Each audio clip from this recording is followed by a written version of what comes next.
눈치만 보며 지내다가 결국 황혼이혼을 결심하게 된 이야기입니다.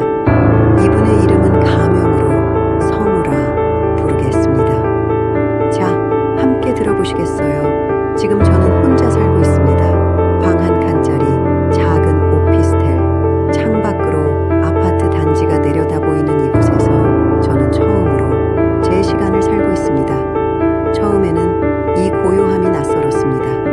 밥을 먹고 싶을 때 먹고 자고 싶을 때 자고 TV를 켜도 눈치 볼 사람이 없다는 게 솔직히 말씀드리면 이혼하고 나서 처음 한 달은 혼자 조용히 울었습니다. 서러워서가 아니었습니다. 평생 이런 자유가 있었는데 왜 이제야 알았냐는 게 억울해서였습니다. 오늘 그 이야기를 드리려 합니다. 퇴직하자마자 집에서 눈치만 봤던 그 3년의 이야기를요. 저는 서울에서 태어나 부산에서 직장 생활을 했습니다. 제조업 회사에 입사해서 정년퇴직을 할 때까지 36년을 같은 회사에 다녔습니다. 이직을 한 번도 생각해 본 적이 없습니다. 성실한 게 전부인 사람이었으니까요. 아내와는 32의 중매로 만났습니다. 당시 아내는 교사였고 저는 이제 막 과장이 된 직장인이었습니다. 결혼 초에는 사이가 나쁘지 않았습니다. 아이 둘을 낳고 학교 보내고 저는 새벽에 나가서 밤에 들어왔습니다. 집에 돌아오면 이미 아이들이 자고 있었고 아내도 피곤해서 먼저 자는 날이 많았습니다. 그게 싫지 않았습니다. 저도 피곤했으니까요. 30대엔 그래도 됐고 40대엔 그게 일상이었고 50대엔 그게 우리 부부의 방식이 됐습니다. 서로 할 말이 없어도 같은 식탁에 앉아 밥을 먹는 것, 그게 결혼이라고 생각했습니다. 돌아보면 그게 잘못된 생각은 아니었지만 우리 사이가 조금씩 비어가고 있다는 걸 저는 정말 몰랐습니다. 2021년 2월 저는 정년퇴직을 했습니다. 회사에서 조촐한 퇴직 행사를 해줬습니다. 동료들이 케이크에 초를 꽂고 박수를 쳐줬습니다. 그때는 행복했습니다. 이제 내 시간이 생겼다. 아내와 여행도 다니고 오래 함께 하겠다. 그런 생각을 했습니다. 퇴직 첫날 집에 들어서며 아내에게 말했습니다. 여보, 나 이제 집에서 쉬어야겠어요. 아내는 고개를 끄덕였습니다. 딱히 반갑지도 않아 보였지만 막지도 않았습니다. 그리고 두 번째 날부터였습니다. 아침을 먹으려고 식탁에 앉았는데 아내가 자기 밥만 차려 먹고 있었습니다. 저는 잠깐 멈췄습니다. 냉장고를 열어봤습니다. 거기엔 아내 것만 남겨진 반찬이 있었습니다. 아무 말도 하지 않았습니다. 스스로 차려 먹었습니다. 그날 저녁 아내가 친구들을 만나러 나갔습니다. 저는 처음으로 저녁을 혼자 편의점에서 사 먹었습니다. 67세 남편이 퇴직한 첫 주였습니다. 그 이후로도 비슷한 날들이 이어졌습니다. 아내는 아침마다 일찍 나갔습니다. 아내는 퇴직 후에도 학원 강사를 하고 있었습니다. 저는 빈집에서 하루 종일 있었습니다. TV를 보다 보면 낮이 가고 밖에 나가 산책을 하면 저녁이 됐습니다. 아내가 들어오면 저는 반갑게 맞으려 했습니다. 오늘 어땠어요? 피곤해. 그게 전부였습니다. 더 이상한 건 제가 뭔가 하려고 하면 아내가 불편해했다는 겁니다. 한 번은 부엌에서 계란찜을 해보려고 냄비를 꺼냈습니다. 그때 아내가 들어오면서 딱 한마디를 했습니다. 거기 두지 마세요. 부엌이 내 자리가 아니라는 걸 그때 처음 알았습니다. 그래서 저는 부엌에 잘 안 들어갔습니다. 어느 날은 소파에서 낮잠을 자다 깼는데 아내가 제 옆에 앉아 TV를 보고 있었습니다. 저는 눈이 마주치자마자 괜히 일어났습니다. 이유도 모르게 일어났습니다.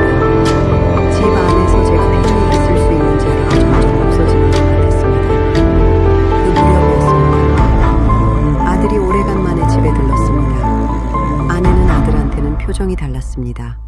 웃으면서 이야기도 하고 좋아하는 음식도 해줬습니다. 저는 그 장면을 방 안에서 봤습니다. 그리고 이런 생각이 들었습니다. 저 집에 나는 없구나. 이혼을 결심한 건 어느 큰 싸움 때문이 아니었습니다. 어느 평범한 봄날 저녁이었습니다. 아내가 식탁에서 밥을 먹다가 아무 말 없이 제 밥그릇을 치웠습니다. 저는 아직 다 먹지 않았습니다. 아직 먹고 있는데 아내는 돌아보지도 않고 말했습니다. 맨날 이렇게 느려요. 빨리 비켜줘요. 저는 그 말이 밥그릇 얘기인지 저라는 사람 얘기인지 그 순간 구분이 안 됐습니다. 그날 밤 저는 방 안에서 오래 앉아 있었습니다. 내가 지금 행복한가? 아니었습니다. 내가 이 사람을 사랑하는가? 잘 모르겠습니다. 내가 이 집에서 필요한 사람인가? 그것도 모르겠습니다. 하지만 한 가지는 알았습니다.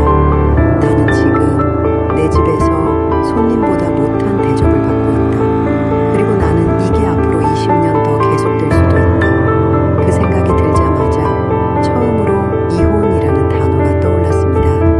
이혼 절차는 생각보다 조용했습니다. 아내도 막지 않았습니다. 아들은 며칠 속상해했습니다. 딸은 울었습니다. 하지만 막지는 않았습니다. 그리고 저는 이 작은 오피스텔로 왔습니다. 지금 저는 매일 아침 스스로 밥을 지어 먹습니다. 형편없는 솜씨지만 제가 차린 밥이기 때문에 눈치 볼 필요가 없습니다. 일주일에 한 번은 동네 복지관에서 탁구를 칩니다. 처음엔 혼자 가는 게 어색했지만 이제는 기다려집니다. 후회가 없나요? 없다고 하면 거짓말이겠죠. 가끔은 예전 집이 생각납니다. 밥 냄새가 나는 그 부엌, 아이들이 뛰어다니던 그 거실이요. 하지만 그 집에서 내가 사라진 것 같았던 그 기분을 다시는 느끼고 싶지 않습니다. 여러분, 나이가 들수록 누군가의 옆에 있는 것보다 내 자리에 있는 것이 더 중요할 때가 있습니다. 그리고 그 자리가 없다고 느낀다면 그건 두려움이 아니라 변화의 신호일 수도 있습니다. 저는 지금 비로소 제 자리에 있습니다. 성우 씨, 긴 사연 보내주셔서 감사합니다. 이 오피스텔의 아침이 앞으로의 하루하루가 따뜻하고 평안하시길 바랍니다. 오늘 이야기는 여기서 마칩니다. 혹시 공감이 됐다면 댓글로 짧게라도 남겨주세요. 여러분의 사연도 보내주시면 정성껏 읽어드리겠습니다. 좋아요와 구독은 이런 이야기를 계속 이어갈 수 있는 힘이 됩니다.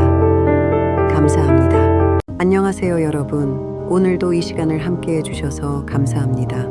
오늘은 62세 여성분께서 보내주신 사연입니다.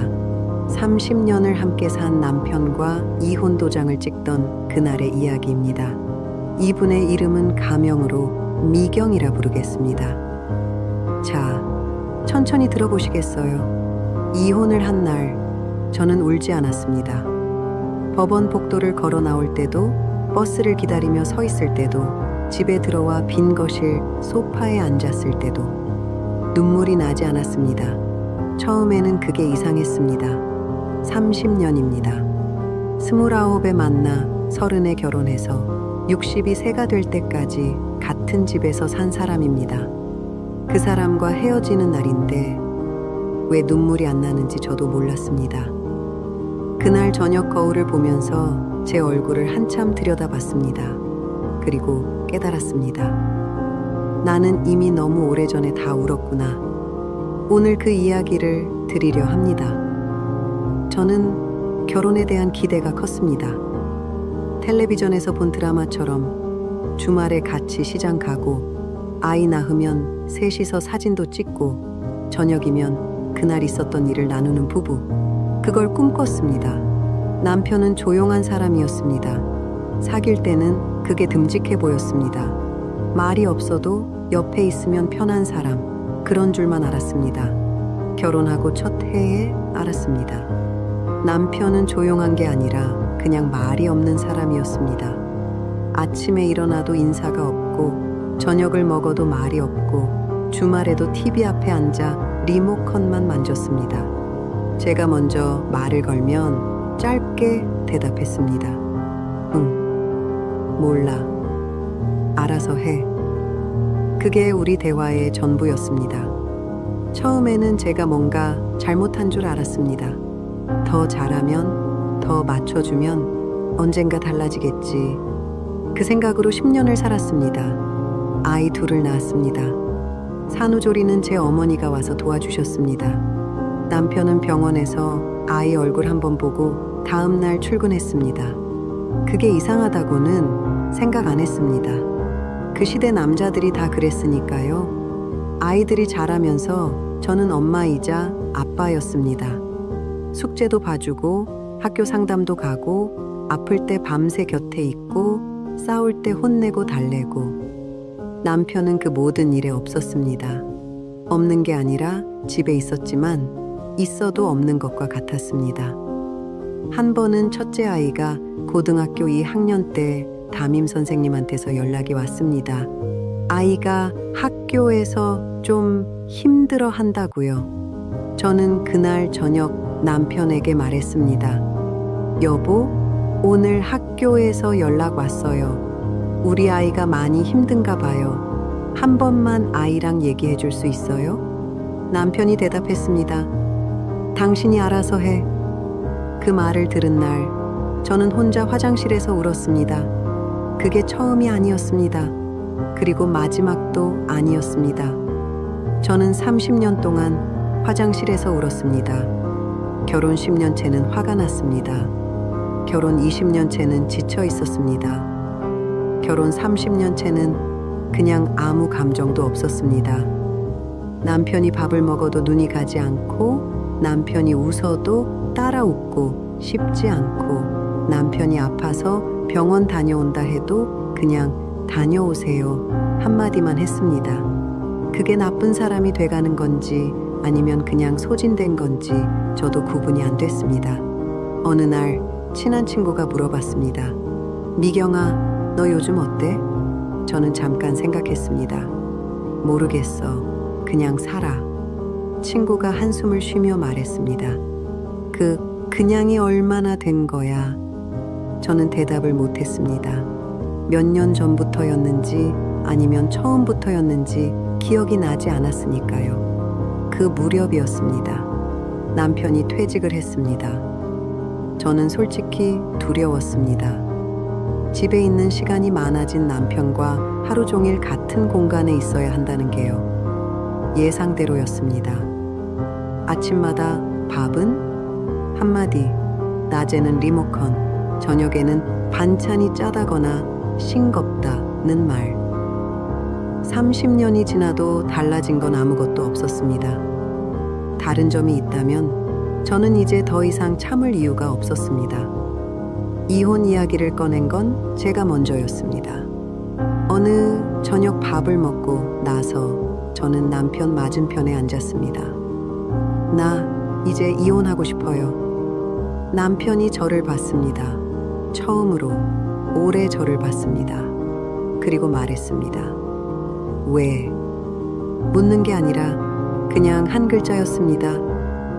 왜요? 저는 대답 대신 이렇게 말했습니다. 이유가 있어야 하나요? 30년이면 충분하지 않아요? 남편은 아무 말도 하지 않았습니다. 그날 이후로 2달이 걸렸습니다. 합의서 쓰고 서류 맞추고 법원에 접수하고 기다리고, 그리고 이혼 확정일이 됐습니다. 법원 복도에서 남편이 먼저 나갔습니다. 뒤돌아보지 않았습니다. 저는 잠깐 그 자리에 서 있었습니다. 30년. 아이를 낳던 날, 이사하던 날, 남편 수술 때 혼자 밤새 기다리던 날, 명절마다 새벽부터 전 부치던 날, 화장실에서 혼자 울던 그 수많은 날들이 한꺼번에 스쳐갔습니다. 그런데 눈물이 나지 않았습니다. 이상하다고 생각했는데 복도를 걸어 나오면서 깨달았습니다. 나는 이 순간을 위해서 이미 충분히 울었구나. 지금 저는 딸 근처 작은 아파트에서 삽니다. 딸이 가끔 와서 같이 밥을 먹습니다. 아들은 처음엔 힘들어했지만 이제는 명절에 저한테도 연락이 옵니다. 저는 요즘 수채화를 배웁니다. 결혼하고 나서 한 번도 해본 적 없는 일입니다. 30년 동안 하고 싶었는지도 몰랐던 일인데 지금은 매주 화요일 오전이 기다려집니다. 후회가 없냐고요? 없다고는 못하겠습니다. 더 일찍 결심했더라면 어땠을까 싶기도 하고, 그래도 아이들 잘 키웠으니 됐다 싶기도 하고, 그 사람도 나름 최선이었겠지 싶다가도 또 서운하기도 합니다. 하지만 이혼 도장을 찍던 날 눈물이 나지 않았던 건 제가 냉정해서가 아니었습니다. 그건 제가 이미 충분히 슬퍼했다는 뜻이었습니다. 그리고 이제 슬플 일이 끝났다는 뜻이었습니다. 여러분, 눈물이 나지 않는다고 감정이 없는 게 아닙니다. 오히려 너무 오래 울다 보면 어느 순간 눈물이 다 마르는 때가 옵니다. 그건 포기가 아닙니다. 그건 이제 다음을 살 준비가 됐다는 신호입니다. 미경 씨, 오래 담아두셨던 이야기 보내주셔서 감사합니다. 화요일 오전 수채화 수업이, 그리고 앞으로의 모든 화요일이 환하고 따뜻하기를 바랍니다. 오늘 이야기는 여기서 마칩니다. 오늘 사연이 마음에 닿으셨다면 댓글로 짧게 남겨주세요. 비슷한 시간을 보내고 계신 분이 있다면 당신은 혼자가 아닙니다.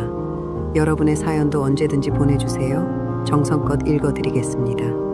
구독과 좋아요는 이런 이야기를 계속 이어갈 수 있는 힘이 됩니다. 감사합니다. 안녕하세요, 여러분. 오늘도 이 목소리를 찾아주셔서 감사합니다. 오늘은 65세 남성분의 사연입니다. 퇴직 후 아내에게 구박을 받다가 결국 자신이 먼저 이혼을 결심한 이야기입니다. 이분의 이름은 가명으로 정민이라 부르겠습니다. 저는 이혼을 아내에게 먼저 말했습니다. 당하거나 쫓겨난 게 아닙니다. 제가 먼저 선택했습니다. 그 말이 중요합니다.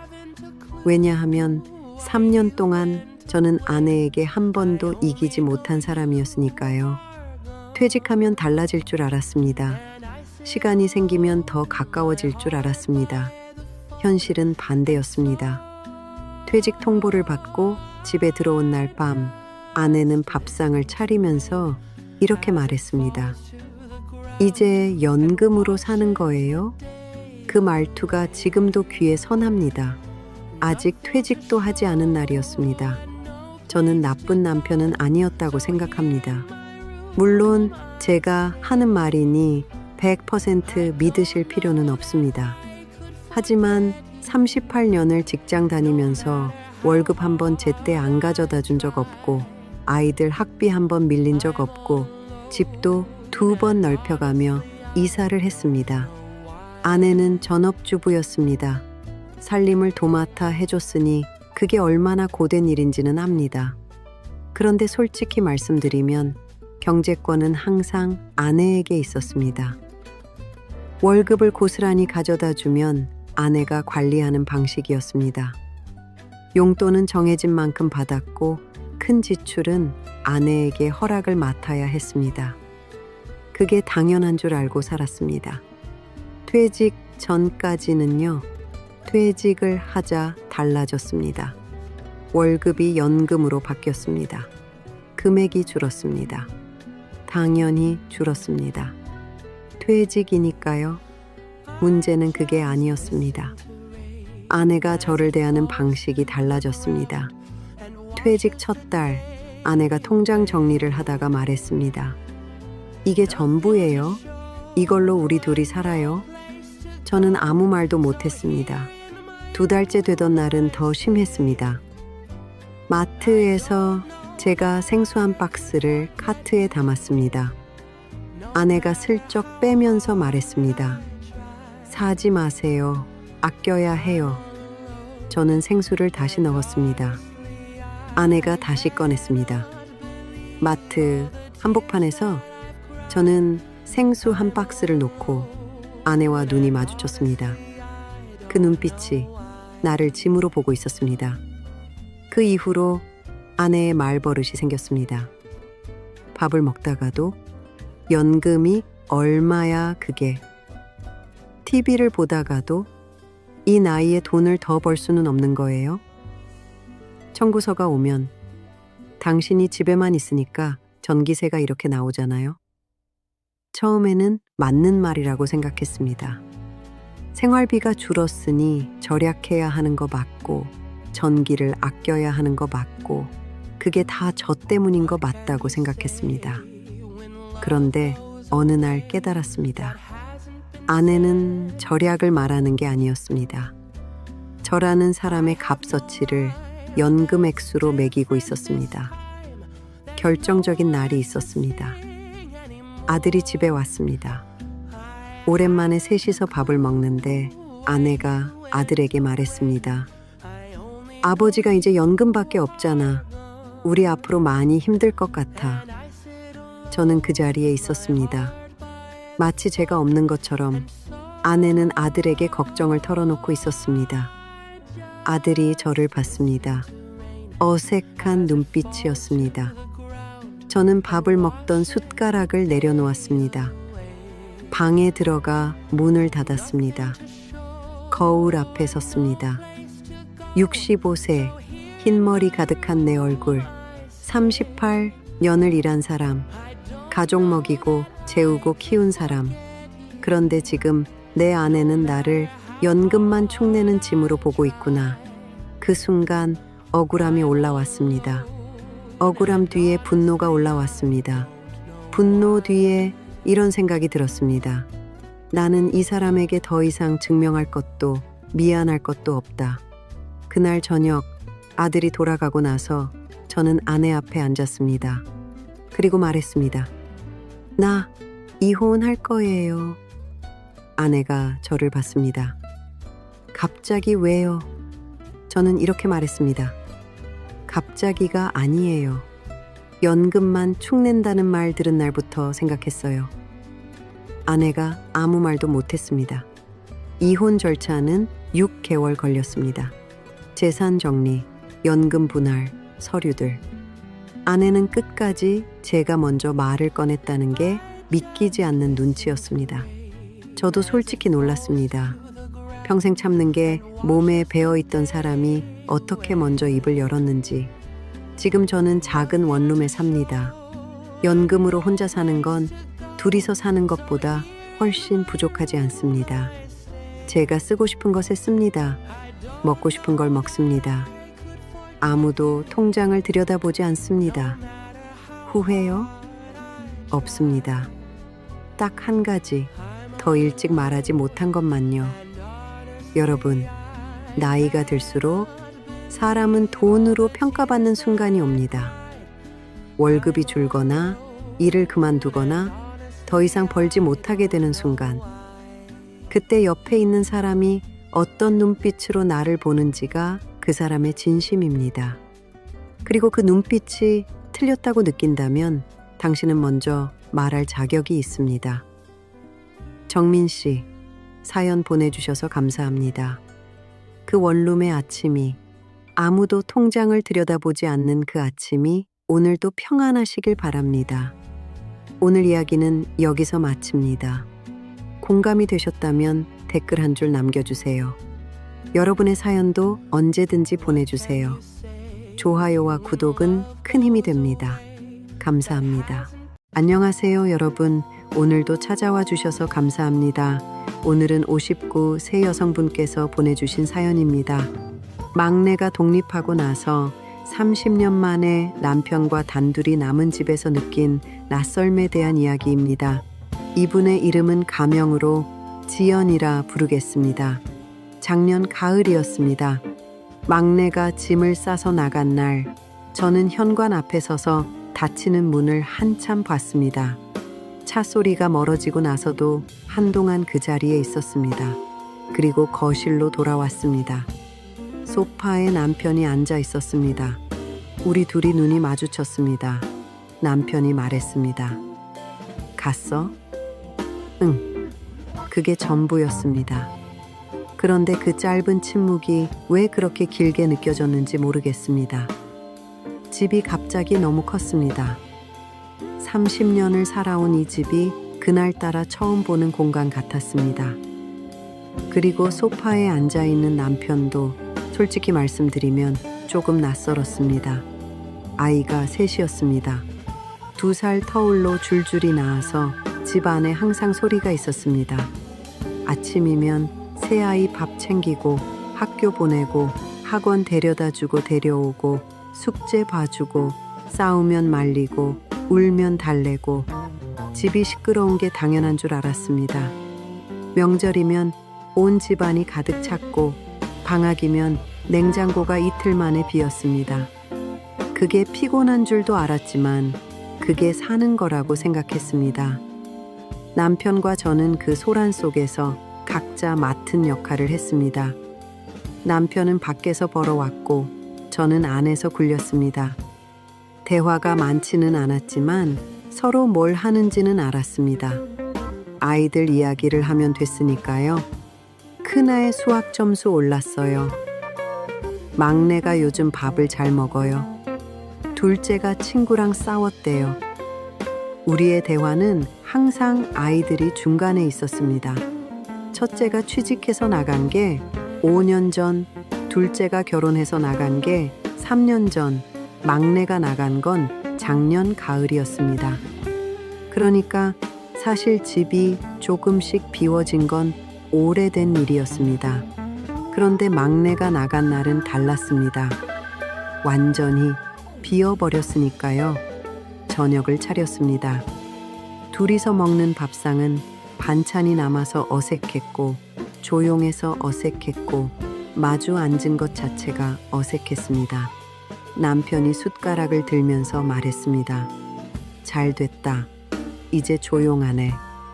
저는 고개를 끄덕였습니다. 그런데 속으로는 그렇지 않았습니다. 잘 됐다는 말이 왜 이렇게 쓸쓸하게 들렸는지 그날 밤 설거지를 하면서 혼자 생각했습니다. 지금 나는 남편과 둘이 있는데 왜 나는 혼자인 것 같은 기분이 드는 걸까? 그 이후 몇 달이 이상했습니다. 뭔가 이상한 게 아니라 뭔가 없는 게 이상했습니다. 소리가 없는 게, 할 말이 없는 게, 부를 이름이 없는 게. 남편이 거실에 있으면 저는 주방에 있게 됐습니다. 남편이 주방에 오면 저는 방으로 들어갔습니다. 피하는 게 아니었습니다. 그냥 뭘 어떻게 해야 할지 몰랐습니다. 한 번은 저녁에 TV를 같이 보다가 제가 먼저 말을 걸었습니다. 이거 재미있어요? 남편이 잠깐 저를 봤습니다. 그냥 보는 거지. 같이 볼 다른 거 없어요? 당신이 보고 싶은 거 봐요. 리모컨을 건네줬습니다.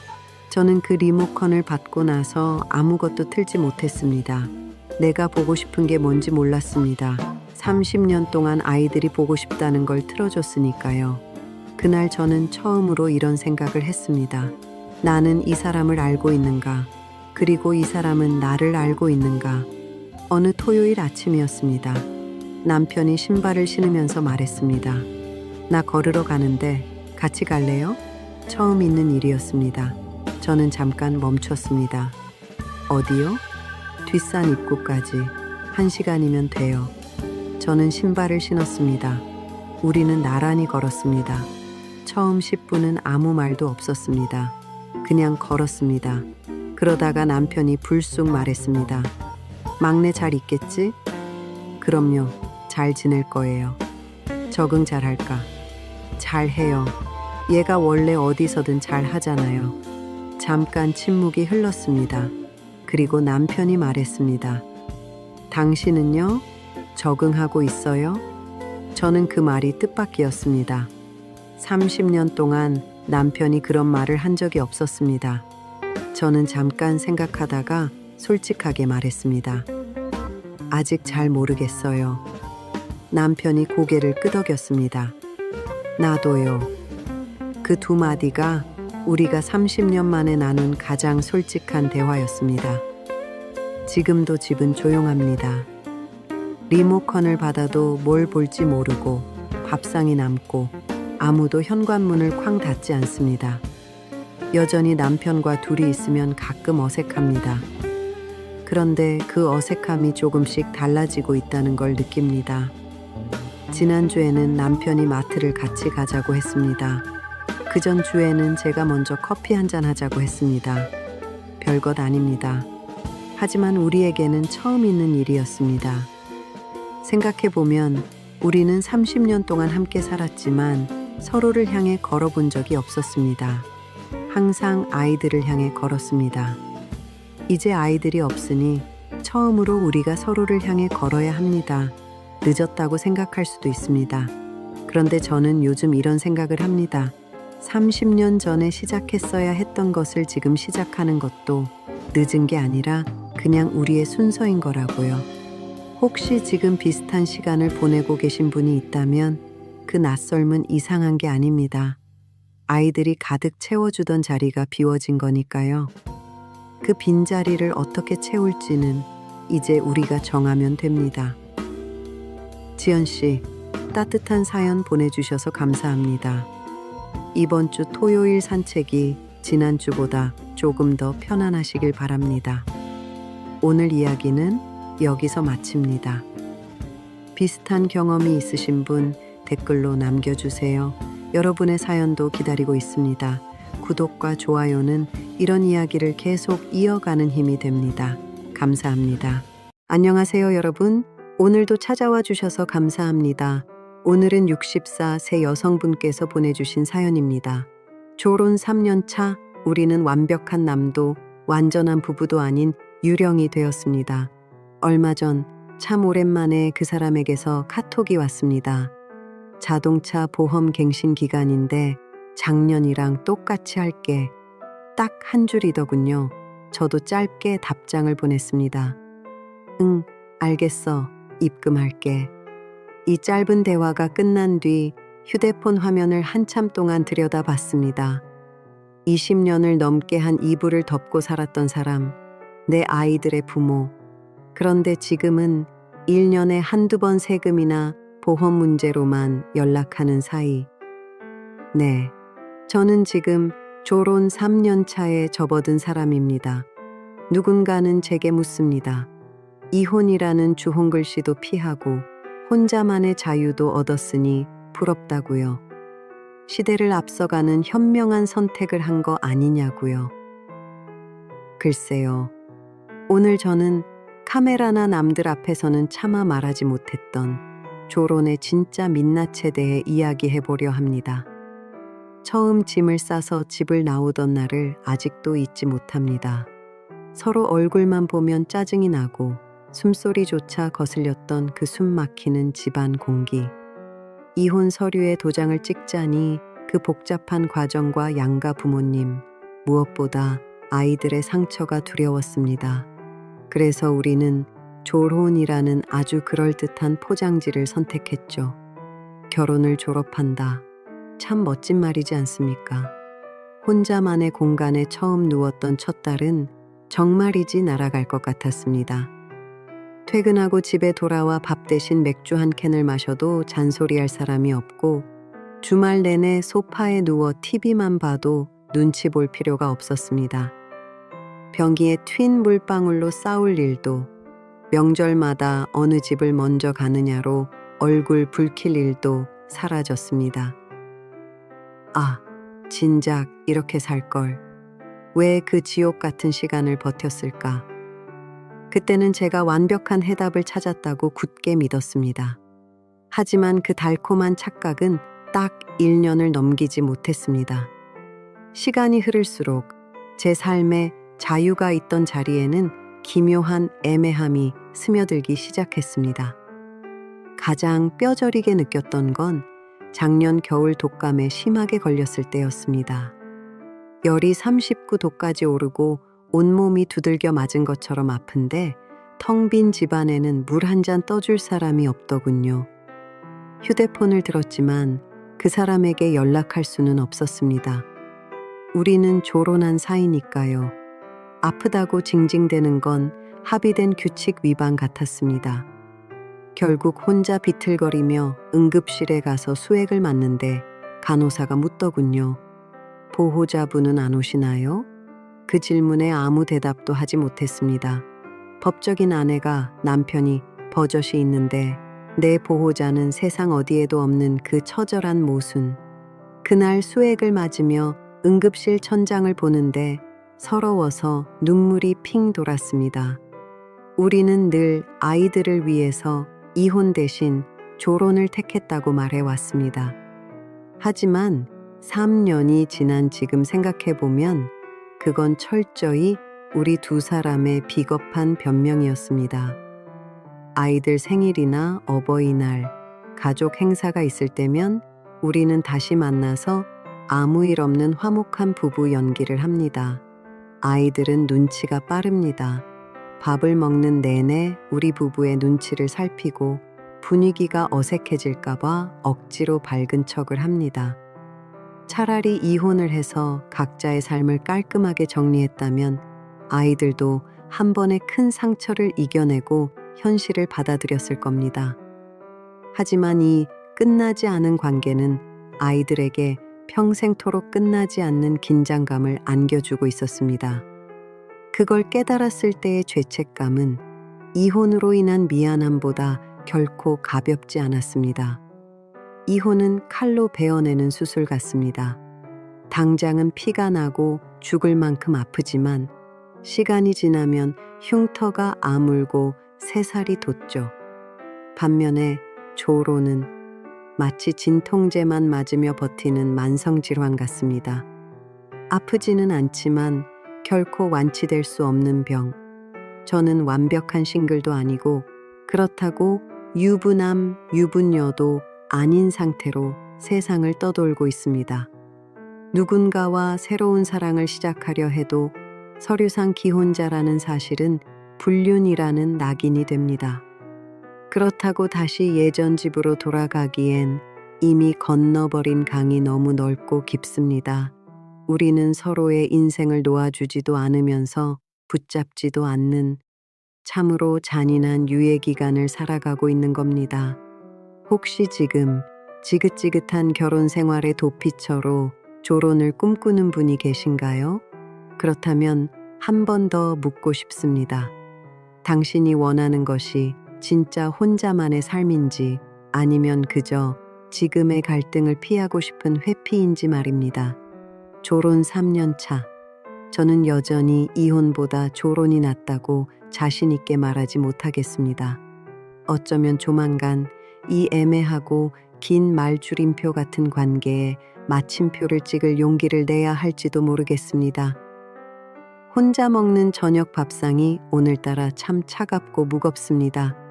제 긴 푸념을 들어주셔서 감사합니다. 여러분의 오늘 밤은 부디 저보다 조금 더 따뜻하시길 바랍니다. 오늘 이야기는 여기서 마칩니다. 비슷한 경험이 있으신 분 댓글로 남겨주세요. 여러분의 사연도 기다리고 있습니다. 구독과 좋아요는 이런 이야기를 계속 이어가는 힘이 됩니다. 감사합니다. 안녕하세요, 여러분. 오늘도 이 시간을 함께 해주셔서 감사합니다. 여러분과 조금은 무겁지만 어쩌면 누군가에게는 꼭 필요한 마음의 이야기를 나누어 보려고 합니다. 며칠 전 평생을 함께할 줄 알았던 사람과 법적인 인연을 모두 정리했습니다. 이른바 황혼이혼이라는 4글자가 제 인생의 명표로 남게 된 날이었죠. 주위 사람들은 이 나이에 무슨 부귀 영화를 보겠다고 그러냐며 만류하기도 했고 자식들에게 짐이 되는 건 아니냐며 걱정 어린 핀잔을 주기도 했습니다. 하지만 저는 더 이상 누군가의 아내 혹은 누군가의 남편으로만 박제된 삶을 살고 싶지 않았습니다. 오롯이 나라는 존재로 숨을 쉬고 싶어 긴 침묵 끝에 용기를 냈습니다. 서류 도장을 찍고 짐을 정리해 홀로 살게 된 작은 원룸으로 들어온 첫날이었습니다. 집안은 기이할 정도로 고요하더군요. 늘 집안을 채우던 잔소리도 TV 소리도 무거운 침묵의 공기조차 없었습니다. 그저 낯선 벽지와 덩그러니 놓인 몇 개의 박스만이 저를 반겨줄 뿐이었습니다. 짐 정리를 대강 끝내고 나니 어느덧 해가 뉘엿뉘엿 지고 있었습니다. 배에서 꼬르륵 소리가 나더군요. 살아보겠다고 배는 고팠나 봅니다. 싱크대 앞에 서서 새로 산 작은 냄비에 물을 올렸습니다. 그리고 밥상을 차리기 시작했습니다. 생각해보면 지난 수십 년 동안 제가 차린 밥상은 늘 타인을 위한 것이었습니다. 배우자가 좋아하는 반찬이 무엇인지, 자식들이 잘 먹는 국은 무엇인지가 늘 기준이었죠. 정작 내가 무엇을 먹고 싶고 어떤 맛을 좋아하는지는 단 한 번도 고려 대상이 아니었습니다. 늘 남은 반찬을 해치우는 게 제 담당이었고 국이 식으면 다시 데워 대령하기 바쁜 삶이었습니다. 하지만 그날 제 앞에 놓인 밥상은 철저히 저만을 위한 것이었습니다. 내가 좋아하는 맑은 콩나물국, 계란 후라이 하나, 그리고 잘 익은 김치 한 보울. 참 소박하고도 단출한 1인용 밥상이었습니다. 숟가락을 들고 밥을 한 술 뜨려는데 갑자기 손끝이 가늘게 떨리기 시작했습니다. 그리고 뚝 눈물 한 방울이 밥 위로 떨어졌습니다. 처음에는 그저 낯선 환경이 주는 서글픔인 줄 알았습니다. 그런데 한 번 터진 눈물은 멈출 기미가 보이지 않더군요. 결국 숟가락을 내려놓고 식탁에 엎드려 한참을 정말 목 놓아 울었습니다. 무엇이 그토록 서러웠을까요? 그 눈물의 의미를 가만히 짚어보았습니다. 첫 번째는 지나간 세월에 대한 허무함이었습니다. 내가 왜 그 오랜 시간을 참고 살았을까? 무엇을 위해 내 젊음과 감정을 그토록 억누르며 버텼을까? 하는 후회와 억울함이 파도처럼 밀려왔습니다. 내 인생의 가장 찬란했던 시절을 그 좁고 숨막히는 울타리 안에서 다 보내고 이제야 늙고 초라해진 몸으로 혼자 남았다는 사실이 너무나 서글펐습니다. 두 번째는 앞으로 다가올 날들에 대한 두려움이었습니다. 이제 아파도 약을 챙겨줄 사람이 없고 늦은 밤 무서운 소리가 나도 같이 깨어있어 줄 사람이 없다는 현실, 온전히 내 삶을 나 혼자서 책임져야 한다는 중압감이 작은 어깨를 짓눌렀습니다. 내가 과연 잘해 나갈 수 있을까? 이 선택이 정말 맞았던 걸까? 하는 불안감이 엄습했습니다. 하지만 한참을 울고 나니 신기하게도 가슴 한구석이 뻥 뚫린 것처럼 시원해지는 것을 느꼈습니다. 눈물로 범벅이 된 얼굴을 닦아내고 다시 숟가락을 들었습니다. 조금 식어버린 밥을 입에 넣고 천천히 씹어 삼켰습니다. 밥알을 씹으며 문득 깨달았습니다. 이 눈물은 단순히 슬픔의 눈물이 아니었다는 것을요. 그것은 지난 세월 동안 상처받고 골마 터진 제 마음을 씻어내는 치유의 눈물이었고 새로운 인생을 시작하겠다는 다짐의 눈물이었습니다. 혼자 차린 첫 밥상 앞에서 흘린 그 눈물은 제가 제 자신에게 주는 가장 솔직한 위로였습니다. 이제 저는 더 이상 타인의 눈치를 보며 밥을 먹지 않습니다. 내가 먹고 싶을 때 먹고 눕고 싶을 때 눕습니다. 비록 거실은 전보다 훨씬 좁아졌고 가구도 몇 개 없지만 이 작은 공간이야말로 온전히 제 주관대로 채워나갈 수 있는 진짜 내 집이라는 생각이 듭니다. 혹시 지금 이 순간에도 나이 때문에 혹은 주변의 시선 때문에 불행한 관계를 억지로 버텨내고 계신 분들이 계신가요? 혹은 저처럼 홀로 서기를 시작했지만 막연한 외로움과 두려움에 밤잠을 설치고 계신 분이 계신가요? 감히 말씀드리고 싶습니다. 늦은 때란 없습니다. 내 인생의 주인공으로 살아가기로 결심한 그 순간이 가장 빠른 때입니다. 첫걸음은 원래 가장 외롭고 눈물겨운 법입니다. 혼자 먹는 밥상이 처음에는 쓸쓸하게 느껴질지라도 그것은 오롯이 나를 사랑하기 시작했다는 증거이기도 합니다. 오늘 흘린 눈물이 내일의 단단한 걸음이 되어줄 것을 믿습니다. 혼자 차린 밥상 앞에서 울었던 그날 밤 이후 저는 조금 더 강해졌습니다. 그리고 이제는 저만을 위해 정성스럽게 밥을 차립니다. 여러분, 당신의 삶은 그 자체로 소중합니다. 남은 인생은 온전히 여러분 자신을 위해 맛있는 밥상을 차려주세요. 당신의 홀로서기를 그리고 새로운 시작을 진심으로 응원합니다. 오늘 이야기는 여기서 마칩니다. 오늘 사연이 마음에 닿으셨다면 댓글로 짧게 남겨주세요. 비슷한 시간을 보내고 계신 분이 있다면 당신은 혼자가 아닙니다. 여러분의 사연도 언제든지 보내주세요. 정성껏 읽어드리겠습니다. 구독과 좋아요는 이런 이야기를 계속 이어갈 수 있는 힘이 됩니다. 감사합니다. 오늘은 68세 여성분의 사연입니다. 남들은 인생을 서서히 정리할 나이라고들 하는 황혼에 새로운 인연을 만나 다시 한번 누군가의 아내가 된 분의 이야기입니다. 가슴 벅찬 설렘으로 시작해 지독한 후회의 터널을 지나 마침내 평온한 감사함에 가닿은 이 1년간의 폭풍 같았던 마음의 기록. 이분의 이름은 가명으로 영숙이라 부르겠습니다. 저는 작년 봄 67의 나이에 재혼을 했습니다. 주변에서는 다들 놀랐습니다. 그 나이에 무슨 재혼이냐고, 남은 인생 편하게 혼자 즐기며 살지 왜 굳이 남의 집 수발을 들러 들어가느냐고 했습니다. 친한 친구들조차 저를 말렸고 자식들도 처음에는 반신반의하는 표정이었습니다. 하지만 그들은 몰랐습니다. 15년이라는 긴 시간 동안 홀로 견뎌야 했던 그 밤들이 얼마나 차갑고 길었는지를 말입니다. 남편을 암으로 떠나보낸 것이 제 나이 52였습니다. 한창 아이들 대학교 학비며 취업 뒷바라지에 정신이 없던 때였습니다. 그때는 슬퍼할 겨를조차 없었습니다.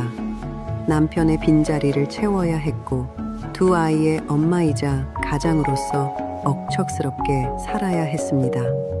식당 주방일, 파출부, 보험 영업까지 안 해본 일이 없었습니다. 그렇게 앞만 보고 달리다 보니 어느새 아이들은 다 자라 각자의 짝을 찾아 떠났습니다.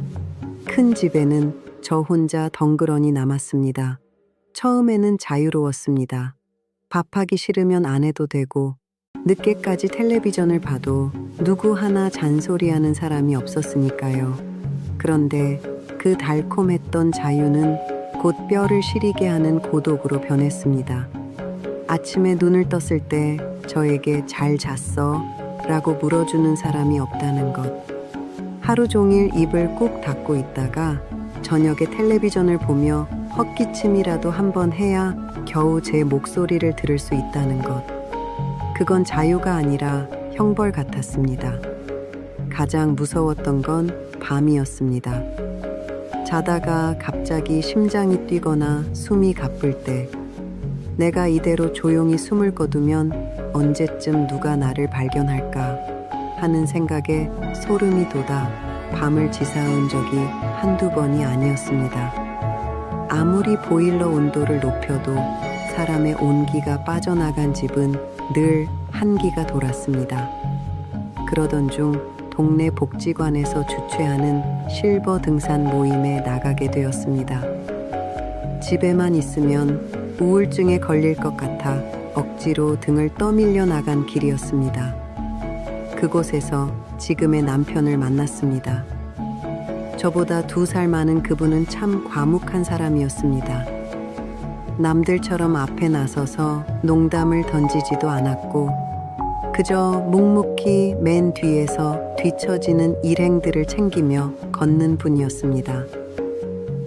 어느 날 가을 산을 오르다 제가 젖은 낙엽을 잘못 밟아 발을 헛디뎌 엉덩방가를 찧은 적이 있었습니다. 발목이 삐끗해서 잘 걷지 못하고 쩔쩔매고 있을 때 그분이 다가와 말없이 제 무거운 배낭을 자기 어깨에 둘러맸습니다. 그리고는 투박하고 굳은 살 박인 손을 제게 내밀었습니다. 잡아요. 천천히 가면 됩니다. 내가 뒤에서 받쳐줄 테니까 걱정 말고. 그 손을 잡고 일어서는데 이상하게 눈물이 왈칵 날 뻔했습니다. 살면서 누군가의 부축을 받아본 것이 얼마만인지 기억도 나지 않았기 때문입니다. 늘 제가 누군가를 부축하고 이끌고 책임져야만 했던 고단한 삶이었습니다. 그런데 그 넓고 거친 손이 저를 단단하게 끌어올려 주었을 때 얼어붙어 있던 제 마음 한구석에서 무언가 쩍 하고 갈라지며 따뜻한 물이 흘러내리는 기분이었습니다. 그날 이후로 우리는 따로 연락을 주고받기 시작했습니다. 아침이면 식사는 하셨습니까?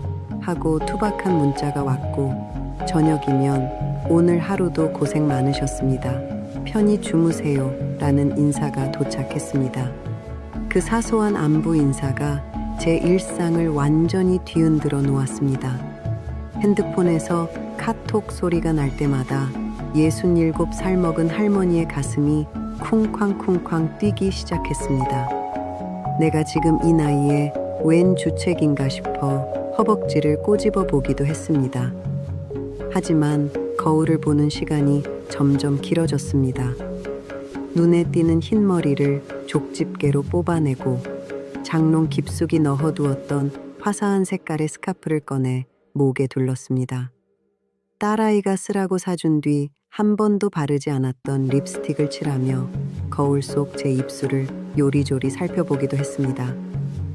주책 맞다고 속으로 제 자신을 흉보면서도 입가에 번지는 미소는 숨길 수가 없었습니다. 우리는 같이 재래시장에 가서 칼국수를 사 먹고 공원 벤치에 앉아 보온병에 담아온 믹스커피를 나눠 마시며 지나온 인생 이야기를 나눴습니다. 그분도 부인을 먼저 보내고 10년을 홀로 살아왔다고 했습니다. 긴 말을 하지 않아도 서로의 외로움이 얼마나 깊은지, 그 상처의 모양이 얼마나 닮았는지 눈빛만으로도 알 수 있었습니다. 결국 우리는 남은 여생을 서로 의지하며 살자고 굳게 약속했습니다. 거창한 결혼식은 생략하고 혼인신고만 한 뒤 제 집으로 그분이 짐을 싸서 들어오는 것으로 조촐하게 합가를 했습니다. 처음 한 달은 정말이지 꿈을 꾸는 것 같았습니다. 아침에 일어나면 거실에서 들려오는 누군가의 인기척, 밥상에 된장찌개 하나만 덜렁 올려놓아도 허허 맛있네 하며 밥을 2공기씩 뚝딱 비워내는 사람, 밤에 불을 끄고 누우면 옆에서 느껴지는 따뜻한 사람의 천, 이 모든 것이 저를 다시 태어나게 하는 것 같았습니다. 그때는 진심으로 생각했습니다. 내 인생에 내려진 마지막 축복이라고, 이제 내 노년은 눈물 없이 따뜻할 거라고요. 하지만 그 축복이라는 착각은 딱 한 달 만에 산산조각이 났습니다. 설렘이 지독한 후회로 바뀌는 데는 그리 오랜 시간이 걸리지 않았습니다. 서로 다르게 살아온 60여 년의 세월은 결코 사랑이라는 감정 하나로 덮어버릴 수 있는 것이 아니었습니다. 연애할 때는 보이지 않던 생활 습관의 차이가 하나둘 뼈를 때리는 고통으로 다가오기 시작했습니다. 가장 큰 문제는 식습관과 생활 성향이었습니다. 저는 위가 안 좋아 소식을 하고 간을 아주 삼삼하게 해서 먹는 편인데, 그 사람은 모든 음식에 고춧가루와 소금을 팍팍 쳐서 맵고 짜게 먹어야 직성이 풀리는 자극적인 식성이었습니다. 기껏 땀 흘려 신경 써서 밥을 차려 놓으면 한 입 먹어보고는 미간을 찌푸리며 간장이 어딨더라 하고 찬장을 뒤지기 일쑤였습니다. 그 행동이 어찌나 얄밉고 서운한지 속에서 천불이 났습니다.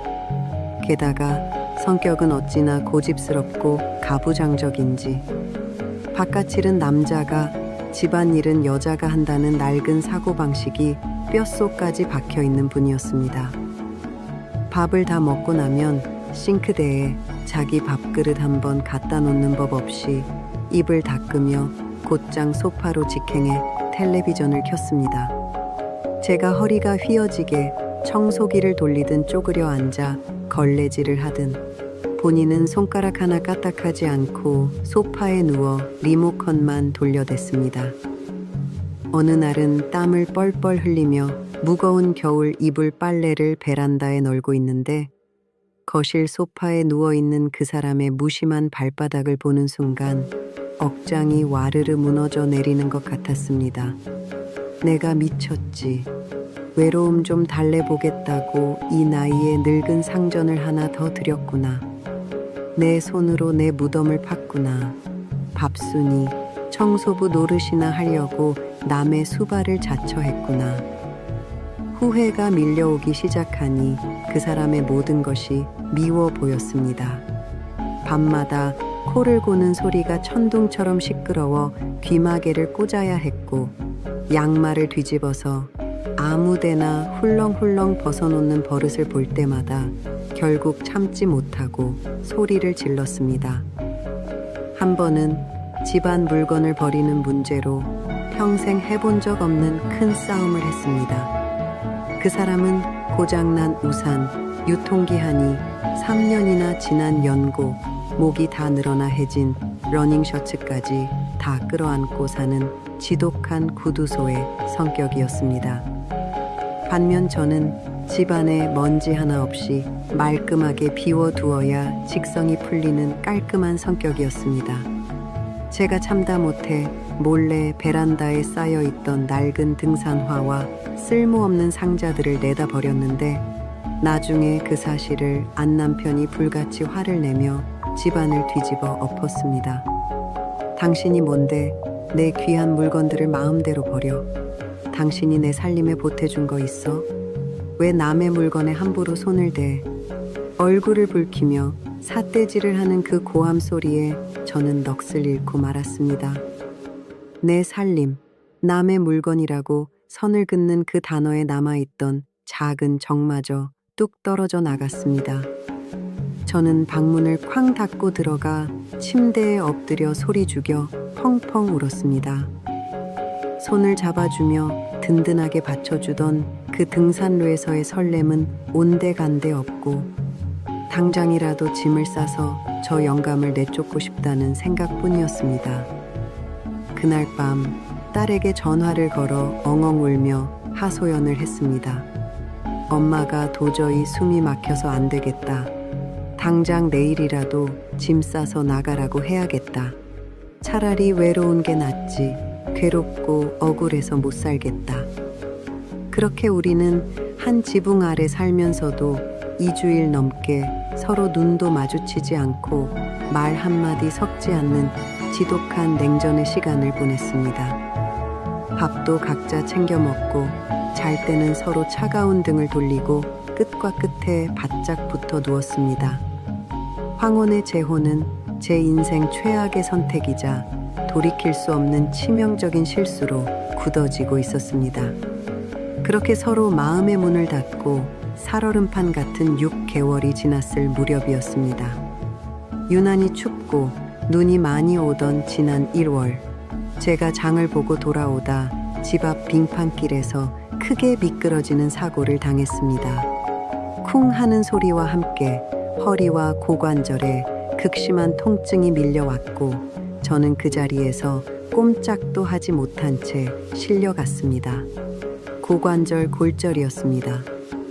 꼼짝없이 병원에 누워 철심을 박는 큰 수술을 받아야 했고 퇴원 후에도 2달 가까이 제대로 걷지 못하고 기저귀를 찬 채 누워만 있어야 했습니다. 자식들은 다들 직장 생활과 육아에 바빠 주말에 잠깐 번갈아 와보는 것도 벅차 보였습니다. 결국 꼼짝 못하는 저를 온종일 돌보는 몫은 제가 그토록 꼴도 보기 싫어했던 그 왼수 같은 남편의 차지가 되었습니다. 저는 내심 너무 불안하고 두려웠습니다.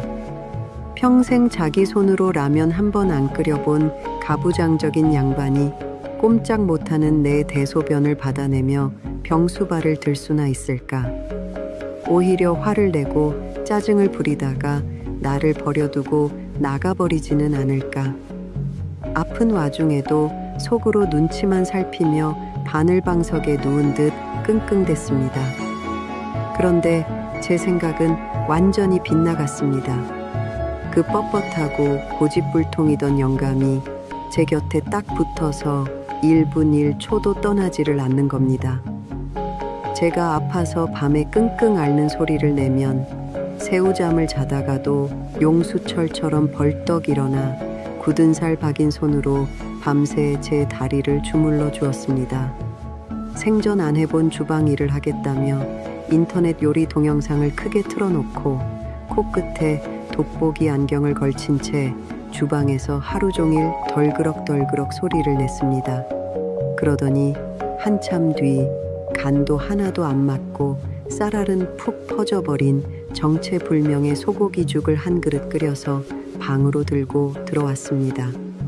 그러고는 숟가락으로 그 못생긴 죽을 떠서 자기 입으로 호호 불어가며 제 입에 조심스레 밀어 넣어 주었습니다. 이봐, 입맛 없어도 억지로라도 삼켜. 그래야 뼈가 빨리 붙지. 당신 큰일 나는 줄 알고 내가 며칠을 10년 감수했어.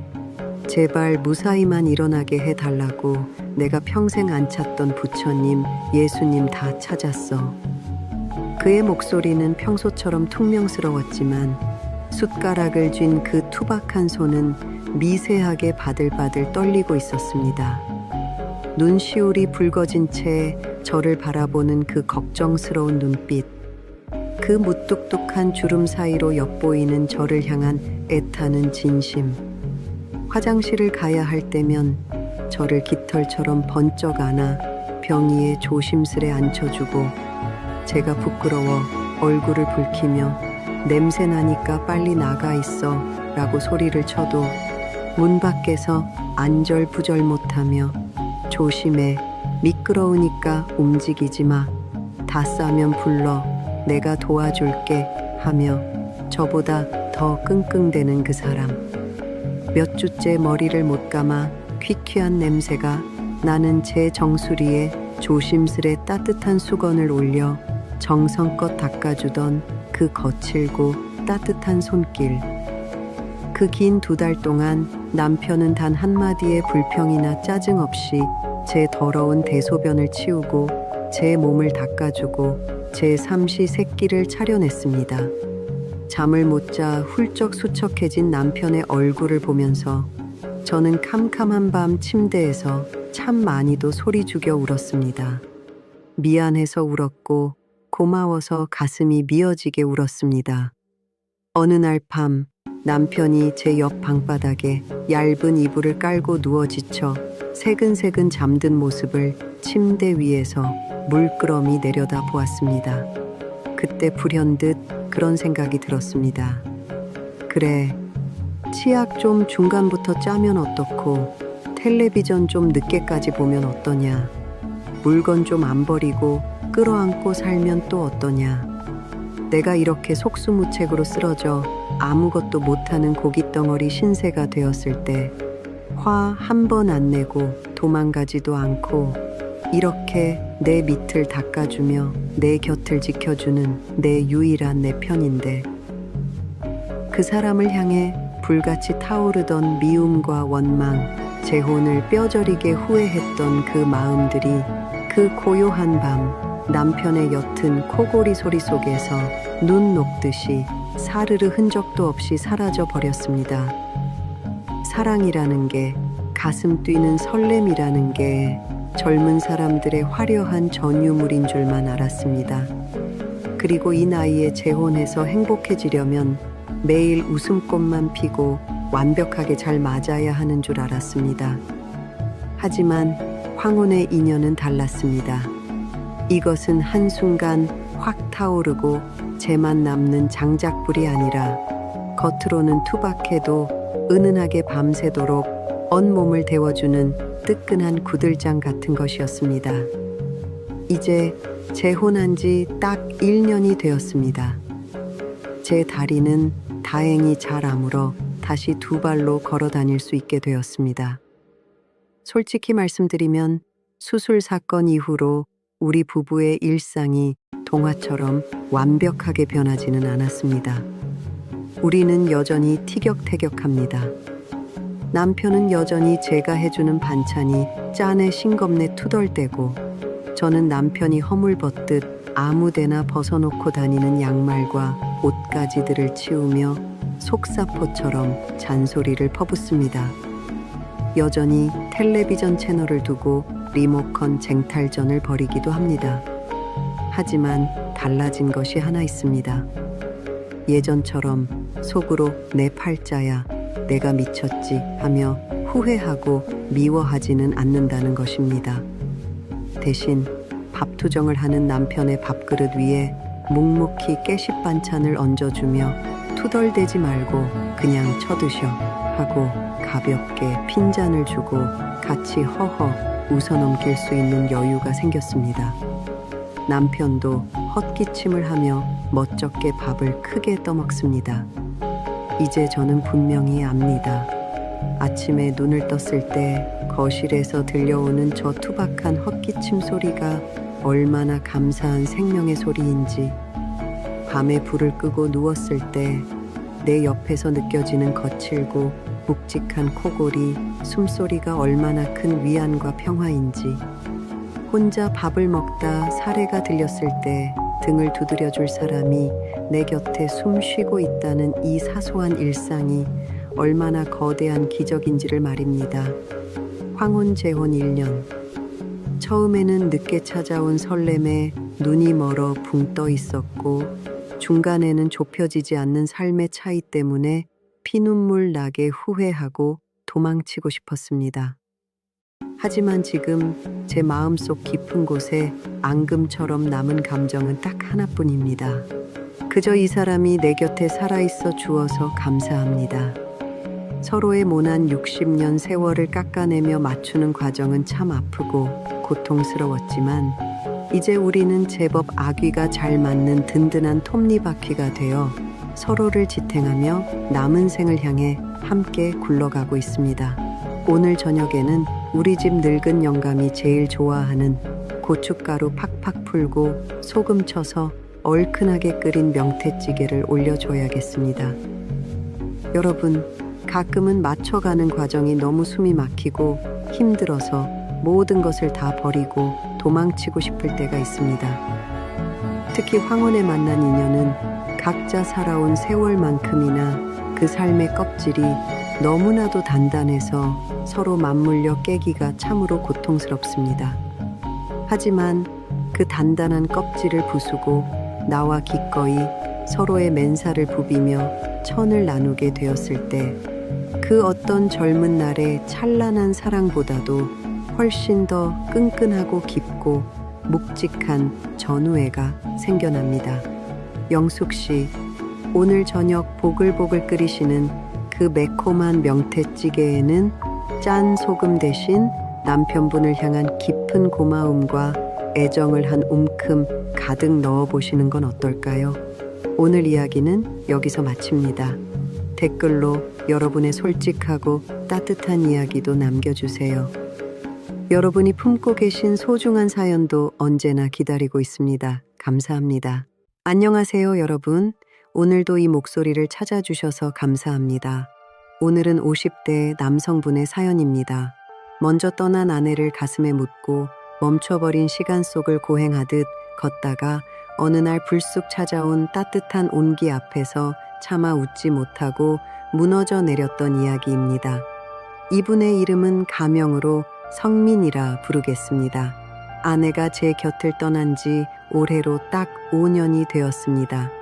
아침에 웃으며 출근했던 아내는 퇴근길에 일어난 불의의 교통사고로 다시는 집으로 돌아오지 못했습니다. 작별 인사 한마디 나누지 못한 너무나도 잔인하고 갑작스러운 이별이었습니다. 처음 1년은 매일 술을 마시지 않으면 잠을 잘 수 없었습니다. 눈을 감으면 아내의 마지막 얼굴이 떠올랐고, 눈을 뜨면 아내가 없는 텅 빈 집안의 공기가 숨통을 조여왔습니다.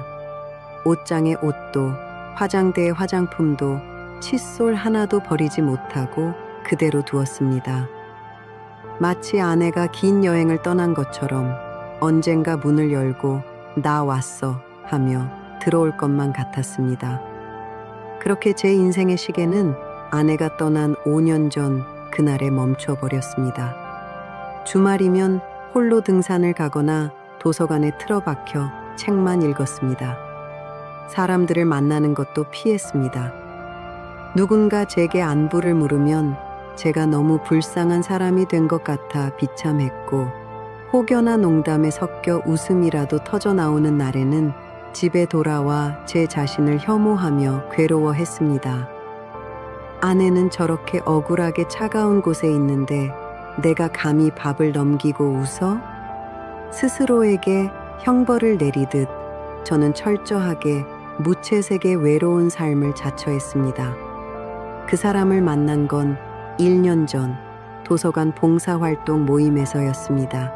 같은 조가 되어 책을 정리하고 독서 토론을 하면서 자연스럽게 대화를 나누게 되었습니다. 차분하고 목소리가 다정한 사람이었습니다. 그분 역시 10년 전 남편과 사별하고 홀로 2아이를 키워낸 분이었습니다. 비슷한 아픔이 있어서였을까요? 굳이 긴 말을 하지 않아도 제 눈빛의 그늘을 이해해 주는 것 같았습니다. 모임이 끝난 후 우연히 둘이서 저녁을 먹게 된 날, 저는 저도 모르게 5년 동안 누구에게도 꺼내지 못했던 아내에 대한 죄책감과 그리움을 털어놓았습니다. 그 사람은 말없이 제 이야기를 끝까지 들어주었습니다. 그리고 조용히 냅킨을 건네며 말했습니다. 참 많이 아팠겠네요. 그동안 혼자 견디느라 정말 고생 많으셨어요. 그 한마디에 저는 어린아이처럼 목을 놓아 울고 말았습니다. 누군가 제 어깨에 무거운 짐을 알아준 것이 너무나 오랜만이었습니다. 그날 이후 우리는 조금씩 가까워졌습니다. 따로 만나 밥을 먹는 횟수가 늘어났고, 주말이면 같이 외곽으로 나가 예쁜 카페에서 차를 마시기도 했습니다. 어느 날 그 사람이 제 옷깃에 묻은 먼지를 가볍게 털어주며 활짝 웃었을 때 제 가슴 깊은 곳에서 쿵 하고 무언가 떨어지는 소리가 났습니다. 가슴이 뛰고 있었습니다. 핸드폰에 그 사람의 이름이 뜨면 반가웠고 다음 약속 날짜가 기다려졌습니다. 새로 산 셔츠를 거울 앞에서 몇 번이나 입어보고 콧노래를 흥얼거리는 제 자신을 발견했습니다. 그리고 그 순간 지독한 비극이 시작되었습니다. 어느 날 저녁 그 사람과 즐겁게 데이트를 마치고 집에 돌아와 현관문 도어락을 열고 들어섰을 때였습니다. 컴컴한 거실 벽에 걸려있는 아내의 환한 영정사진과 정면으로 눈이 마주쳤습니다. 순간 저는 망치로 머리를 세게 얻어맞은 것 같았습니다. 다리에 힘이 풀려 그 자리에 털썩 주저앉고 말았습니다. 내가 지금 무슨 짓을 하고 있는 거지? 그 사람이 좋아져서 가슴이 뛰었던 제 자신이 너무나 징그럽고 혐오스러웠습니다. 아내가 쓰던 물건들이 저를 원망하듯 노려보는 것 같았습니다. 아내는 저렇게 사진 속에서 5년 전 모습 그대로 멈춰서 나만 바라보고 있는데, 나는 밖에서 다른 여자를 만나 웃고 설레고 밥을 떠먹여주고 향수를 뿌렸구나. 이건 배신이었습니다. 용서받지 못할 죄악이었습니다. 저는 거실 바닥에 엎드려 바닥을 치며 오래오래 오열했습니다. 숨이 넘어가도록 울면서 아내에게 미안하다고, 내가 미쳤었다고 수백 번을 빌었습니다. 사별 후 새로운 사람을 만나는 것, 남들은 새 출발이라고 축하해 줄지 몰라도 저에게 그것은 끔찍한 죄책감이자 형벌이었습니다. 그날 이후 저는 그 사람의 연락을 피했습니다. 전화가 와도 받지 않았고 모임에도 나가지 않았습니다. 제가 행복해질 자격이 없다고 생각했기 때문입니다. 그렇게 한 달을 도망치듯 숨어 지냈습니다. 그러던 어느 날 퇴근길 집 앞 골목 어귀에 그 사람이 서 있었습니다. 수척해진 얼굴로 저를 기다리고 있었습니다. 저는 고개를 숙인 채 도망가려 했지만 그 사람이 제 앞을 막아섰습니다. 성민 씨, 왜 피하는지 알아요? 그 사람의 목소리가 떨리고 있었습니다. 저도 다 겪어본 일이니까요. 남편 보내고 처음 다른 사람 보고 웃었을 때 제가 미친년 같아서 며칠을 알아누웠으니까요. 그런데 성민 씨, 먼저 간 사람들은요, 남은 우리가 평생 우울하고 비참하게 늙어 죽기를 바랄까요? 저는 아무 말도 하지 못하고 입술만 깨물었습니다. 아내분도 성민 씨가 다시 따뜻한 밥 먹고 누군가와 기대어 덜 외롭게 살아가기를 바랄 거예요. 그게 남겨진 사람의 몫이잖아요. 살아있는 사람은 살아내야 하잖아요.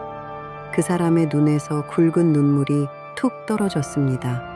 그 눈물을 보는 순간 단단하게 얼어붙어 있던 제 마음의 빗장이 소리 없이 무너져 내렸습니다. 제가 5년 동안 제 자신을 가둬두었던 감옥의 문이 열리는 기분이었습니다. 그날 밤 저는 5년 만에 처음으로 아내의 사진 앞에서 소리 없이 묻고 또 물었습니다. 여보, 나 이제 조금은 덜 아파해도 될까? 조금은 편안해져도 될까? 사진 속 아내는 여전히 저를 보며 환하게 웃고 있었습니다. 마치 그동안 혼자 참 잘 버텼어. 이제 당신도 행복해져라고 말해주는 것만 같았습니다. 그 주말, 저는 5년 동안 치우지 못했던 아내의 물건들을 정리하기 시작했습니다. 옷가지들을 상자에 담고 화장대를 비우며 펑펑 울었지만 그것은 예전 같은 절망의 눈물이 아니었습니다. 그것은 진정한 의미의 애도이자 긴 이별의 의식이었습니다. 이제 1년이 지났습니다. 저는 여전히 아내를 사랑하고 그리워합니다. 기일이 오면 정성껏 차례를 지내고 아내가 좋아했던 꽃을 사들고 수목장에 다녀옵니다. 하지만 더 이상 죄책감에 저 자신을 갉아먹지는 않습니다. 그리고 제 곁에는 그 사람이 있습니다. 상처의 무게를 아는 두 사람이 만나 서로의 흉터를 보듬으며 남은 인생의 길을 함께 조심스럽게 걸어가고 있습니다. 누군가와 밥을 먹으며 온전히 그 맛을 느끼고 아침에 일어나면 잘 잤어요? 하고 안부를 물을 수 있는 평범한 일상. 그 잔잔한 온기가 이제는 죄스러움이 아니라 깊은 감사함으로 다가옵니다. 여러분, 사랑하는 사람을 잃고 남겨진 이들은 종종 스스로를 감옥에 가두곤 합니다. 행복해지는 것을 배신이라 여기며 슬픔을 훈장처럼 달고 살아갑니다. 하지만 우리가 정말로 사랑했던 사람이라면 남겨진 우리가 평생 울기만을 바라지는 않을 것입니다. 비가 온 뒤 굳은 땅에 새싹이 돋아나는 것은 자연의 섭리이듯 상실의 겨울을 지나 누군가의 마음속에 다시 봄이 찾아오는 것도 지극히 자연스럽고 아름다운 일일 것입니다. 성민 씨, 이제 죄책감은 내려놓으시고 찾아온 그 따뜻한 온기 속에서 부디 마음껏 편안해지시기를 진심으로 응원합니다. 오늘 이야기는 여기서 마칩니다. 댓글로 여러분의 따뜻한 위로와 이야기도 남겨주세요. 여러분이 품고 계신 소중한 사연도 언제나 기다리고 있습니다. 감사합니다. 안녕하세요, 여러분. 오늘도 이 목소리를 찾아주셔서 감사합니다. 오늘은 70대 남성분의 사연입니다. 50년이라는 까마득한 세월을 건너뛰어 기적처럼 옛사랑과 마주친 어느 늦은 오후의 이야기입니다. 청춘의 한가운데서 헤어졌던 두 사람이 백발의 노인이 되어 다시 마주 앉은 그 뭉클한 시간을 전해드립니다. 이분의 이름은 가명으로 상훈이라 부르겠습니다. 저는 올해 72입니다. 아내를 먼저 떠나보낸 지는 4년이 지났고 자식들은 다들 제 살 길을 찾아 분가를 했습니다. 지금은 작은 아파트에서 혼자 화초를 가꾸고 복지관에 나가 바둑을 두며 조용히 늙어가고 있습니다. 살면서 더 이상 가슴 쿵 내려앉을 일도 새롭게 놀랄 일도 없을 거라 생각했습니다. 제 인생의 남은 페이지들은 그저 어제와 똑같은 오늘이 반복되는 고요하고 평탄한 백지일 줄만 알았습니다. 그런데 지난달 그 고요하던 제 늙은 심장이 50년 전으로 돌아가 덜컹거리는 일이 있었습니다. 석 달에 한 번씩 가는 대학병원 심혈관 센터 대기실이었습니다. 고혈압 약을 타러 가서 늘 그렇듯 순번을 기다리며 꾸벅꾸벅 졸고 있었습니다. 이수연 환자분, 진료실로 들어오세요. 간호사의 그 목소리에 저도 모르게 번쩍 눈이 떠졌습니다. 이수연, 세상에 흔하고 흔한 이름입니다. 저와 같은 연배 중에도 수연이라는 이름은 얼마든지 있을 수 있습니다. 그런데 이상하게도 그 세 글자가 귓가에 꽂히는 순간 잊고 살았던 오래전 그 향기가 코끝을 스치는 것 같았습니다. 저는 홀린 듯이 진료실 쪽으로 고개를 돌렸습니다. 진료실 문을 열고 들어가는 한 할머니의 뒷모습이 보였습니다.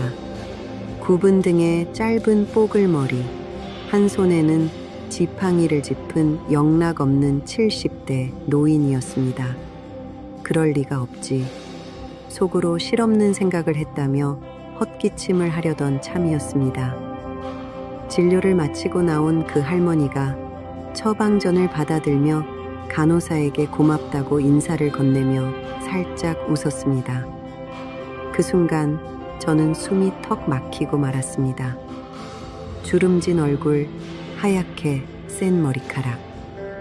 모든 것이 변해 있었지만 단 하나 변하지 않은 것이 있었습니다. 웃을 때 반달처럼 휘어지는 그 맑은 눈매, 오른쪽 입가에 살짝 패이는 작은 보조개. 50년 전 제가 목숨보다 사랑했던 22살의 수연이가 분명했습니다. 1976년 저는 군 제대를 앞둔 가난한 복학생이었고 수연이는 작은 방직 공장의 여공이었습니다. 우리는 버스 정류장에서 우연히 우산을 같이 쓰게 된 인연으로 만났습니다. 가진 것 하나 없던 시절이었습니다. 주머니를 탈탈 털어 산 풀빵 한 봉지를 나누어 먹어도 세상을 다 가진 것처럼 배가 불렀고 종로의 낡은 다방에서 커피 한 잔을 시켜놓고 몇 시간을 앉아 있어도 지루한 줄을 몰랐습니다. 저는 수연이의 그 반달 같은 눈웃음을 참 좋아했습니다. 상훈 씨, 우리 나중에 돈 많이 벌면 마당 있는 슬레이트 집 짓고 살자. 수연이가 제 손을 잡고 꿈을 이야기할 때면 저는 정말이지 뼈가 부서져라 이래서 이 여자를 행복하게 해주겠다고 수백 번을 다짐했습니다. 하지만 가난이라는 괴물은 우리의 풋풋한 사랑보다 훨씬 크고 잔인했습니다. 수연이의 아버지가 보증을 잘못 서는 바람에 빚쟁이들이 공장까지 찾아왔고 어느 날 수연이는 미안하다는 짤막한 편지 한 장만 남긴 채 가족들과 함께 야반 도주하듯 서울을 떠나버렸습니다. 미친 사람처럼 수소문하고 찾아 헤맸지만 휴대폰도 없던 시절 한번 끊긴 인연은 연경 찾을 길이 없었습니다. 그렇게 50년이 흘렀습니다. 저도 다른 사람을 만나 가정을 꾸렸고 자식을 키웠고 늙어갔습니다. 수연이는 그저 가슴 아주 깊은 곳에 묻어둔 한 장의 흑백 사진 같은 첫사랑이 되어버렸습니다. 그 사진 속 첫사랑이 지금 백발의 노인이 되어 제 눈앞에 서 있었습니다. 저는 자리에서 벌떡 일어났습니다. 다리가 후들거려서 지팡이를 짚고 비틀거리며 그녀를 향해 걸어갔습니다. 병원 수납 창고 앞에 서 있는 그녀의 뒷모습을 보며 입이 떨어지지 않았습니다.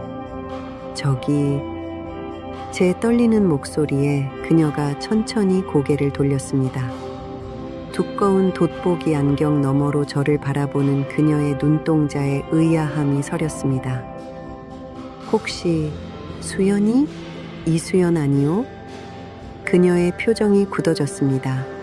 저를 한참 동안 아래 위로 훑어보던 그녀의 눈빛이 어느 순간 미세하게 흔들리기 시작했습니다.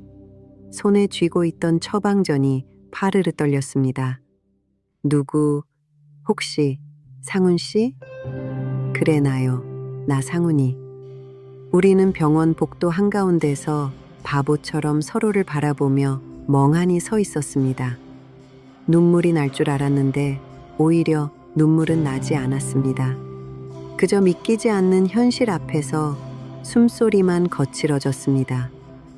우리는 병원 앞 작은 한방 찻집으로 자리를 옮겼습니다. 따뜻한 쌍화차 2잔을 시켜놓고 마주 앉았지만 한참 동안 아무 말도 하지 못했습니다. 50년이라는 세월의 무게를 도대체 무슨 말부터 시작해서 어떻게 담아내야 할지 막막했습니다. 수연이가 먼저 찻잔을 만지작거리며 입을 열었습니다. 많이 늙었네 상훈 씨. 옛날엔 그 숱 많던 머리가 다 어디로 가고. 수연이 너도 꼬부랑 할머니 다 됐네. 길거리에서 마주쳤으면 절대 못 알아봤을 거다.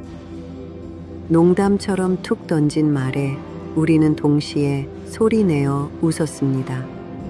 그 웃음소리와 함께 50년의 두꺼운 벽이 스르르 허물어지는 기분이었습니다.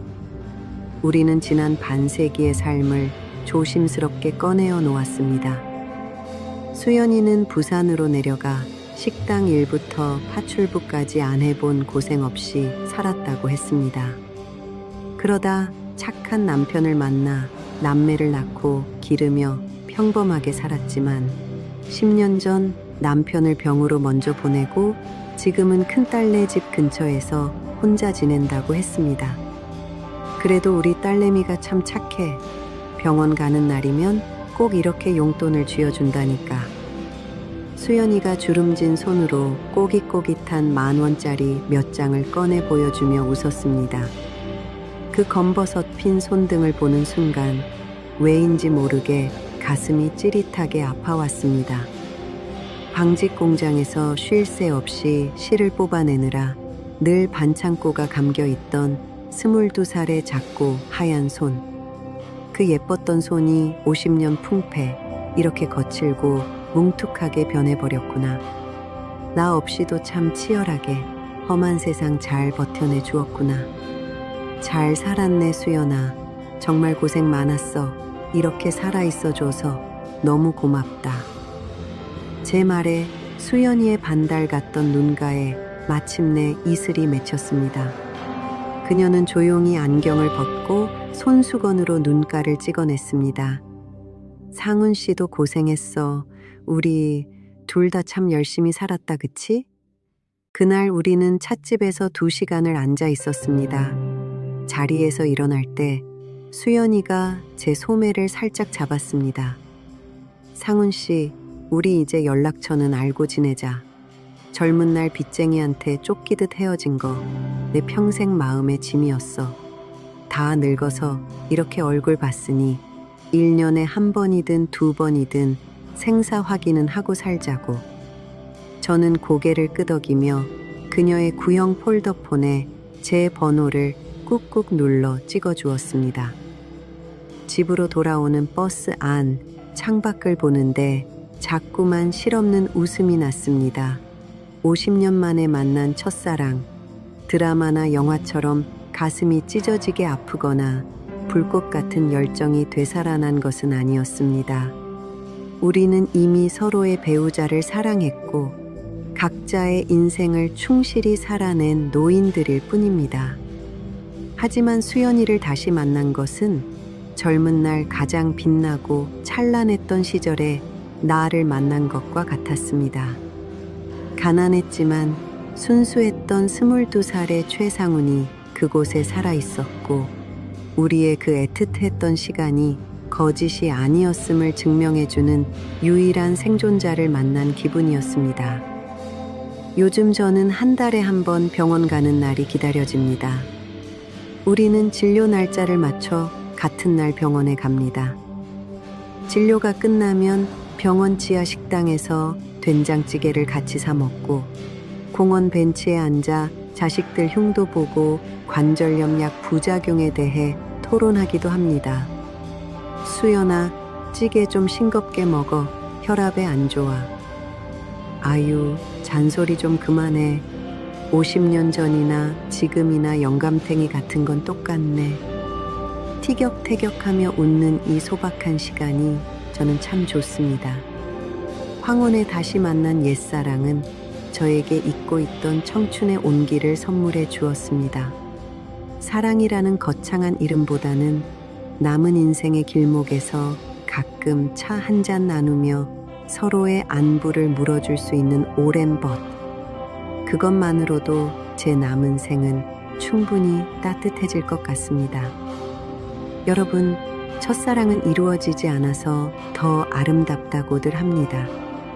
기억 속에 가장 예쁜 모습으로 박제되어 있기 때문이겠지요.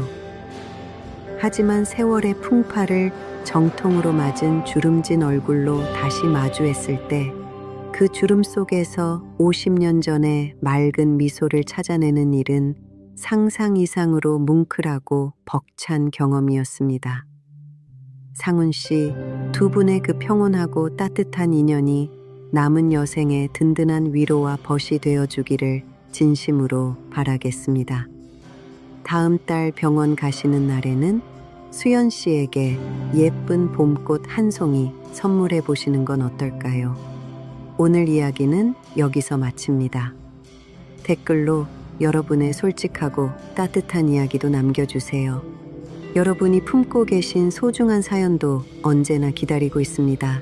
감사합니다.